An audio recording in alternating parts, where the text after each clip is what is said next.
Hi friends, welcome to plus and be happy. இப்போ உங்கள் மனசில் ஒரு கேள்வி ஓடிட்டுருக்கா? அதுக்கான ஆன்சர் என்னன்னு தெரியாமல் எஸ்ஸா நோவா இல்லைனா என்ன ஒரு முடிவுக்கு வருது அப்படின்னு தெரியாமல் ரொம்ப ஒரு குழப்பத்தில் இருக்கீங்களா? அப்போ இந்த வீடியோ உங்களுக்கு தான்.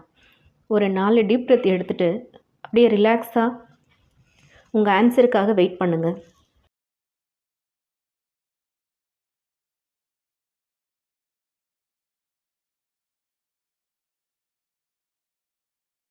உங்களுடைய ஆன்சர் நோ. அதாவது நீங்கள் நினைக்கிற விஷயத்தில் ஒரு அர்த்தமே இல்லை, உங்களுக்கு எந்த வகையிலையும் ஒரு பலன் தரக்கூடிய ஒரு விஷயமா தெரியல. ஸோ அதை பற்றி குழப்பிட்டு ரொம்ப யோசிச்சுட்டு நீங்கள் டைம் வேஸ்ட் பண்ணாதீங்க. ஆக வேண்டிய வேலையை பாருங்கள். அதை இப்போதைக்கு கொஞ்சம் அந்த முடிவு எடுக்கிறத பற்றி இப்போதைக்கு கொஞ்சம் தள்ளி வச்சுருங்க அப்படின்னு ஏஞ்சல்ஸ் உங்களுக்கு சொல்லியிருக்காங்க. ஸோ நீங்கள் நினச்சி பார்த்தா உங்களுக்கே அது சிரிப்பாக வரும். ஸோ இதுக்காக நான் இவ்வளவு குழம்பிகிட்டு இருந்தேன் அப்படிங்கிற மாதிரி, இது தேவையே இல்லையே, இதுக்கு நான் எதுக்கு இவ்வளோ டைம் கொடுத்துட்ருக்கேன் அப்படின்ற மாதிரி உங்களுக்கே புரிய வரும். ஸோ இது உங்களுக்கு ரெசனேட் ஆச்சா அப்படிங்கிறத எனக்கு கமெண்ட்டில் சொல்லுங்கள். தேங்க்யூ.